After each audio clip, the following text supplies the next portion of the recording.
প্রিয় দর্শক, আসসালামু আলাইকুম। আশা করি সকলে অনেক ভালো আছেন। তো আজকে 31 নাইট, ডিসেম্বরের 31 তারিখ আজকে।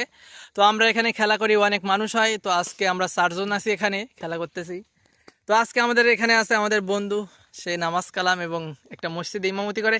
তার কাছ থেকে আমরা 31 নাইট সম্পর্কে এটা পালন করা জায়েজ কি না জায়েজ, এটা কতটুকু ইসলাম বিরোধী, তো সেটা আমরা তার কাছ থেকে জানবো।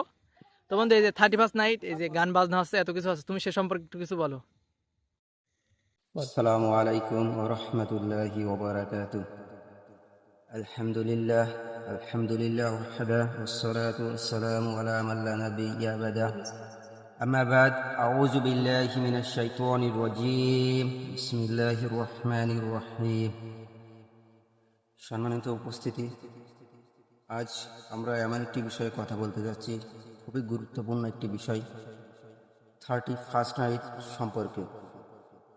যে দিনটি আমাদের দেশে লক্ষ্য করলে দেখা যায় খুব আনন্দের সাথেই পালন করা হয়, যেটা পালনের মাধ্যমে খুবই ক্ষতিগ্রস্ত হচ্ছে যুব সমাজ। আজ আমাদের এই যুব সমাজ, তরুণ প্রজন্ম আজ এই দিনটিকে কি আনন্দের সাথে না উদযাপন করে,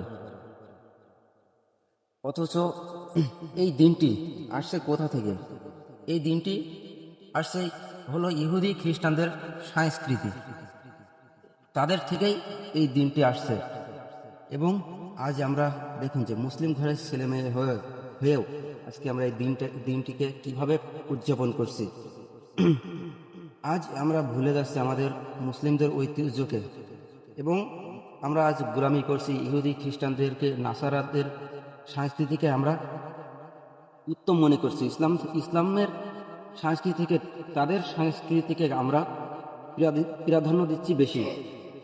এভাবেই আমরা দেখুন যে এই গান বাজনা বাদ্যযন্ত্রর মাধ্যমে আমরা হারামের কাজের ভিতরে জড়িয়ে যাচ্ছি।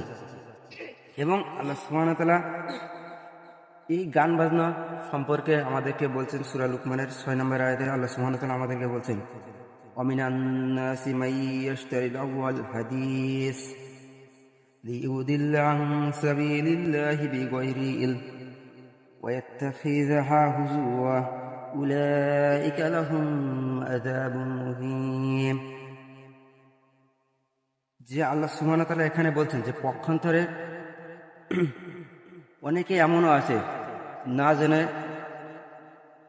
অসার কথা, অমূলক কথা খরিদ করবে এবং এ নিয়ে ঠাট্টা বিদ্রুপ করবে, এবং তাদের জন্যই রয়েছে অবমাননাকর শাস্তি।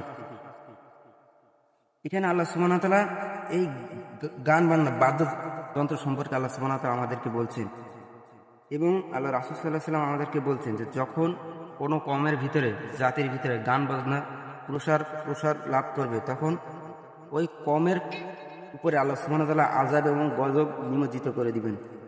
এছাড়াও তাদের উপরে অত্যাচারী শাসক চাপিয়ে দিবেন। আরও আল্লাহ রাসূল সাল্লাল্লাহু আলাইহি ওয়াসাল্লাম বলছেন, যখন গান বাজনা বাদ্যযন্ত্র প্রসার লাভ করবে, তখন ভূমি কাঁপতে থাকবে, ভূমিকম্প দেখা দিবে। এই গান বাজনা বাদ্যযন্ত্রে এত ভয়াবহতা জেনেও আমরা আজকে দেখুন যে এই গান বাজনার মাধ্যমে হ্যাপি নিউ ইয়ার, শুভ দিন হিসেবে এই দিনটিকে পালন করছি, অথচ আমরা জানি না যে এই দিনের ভিতরে কোনো কল্যাণ আছে কি।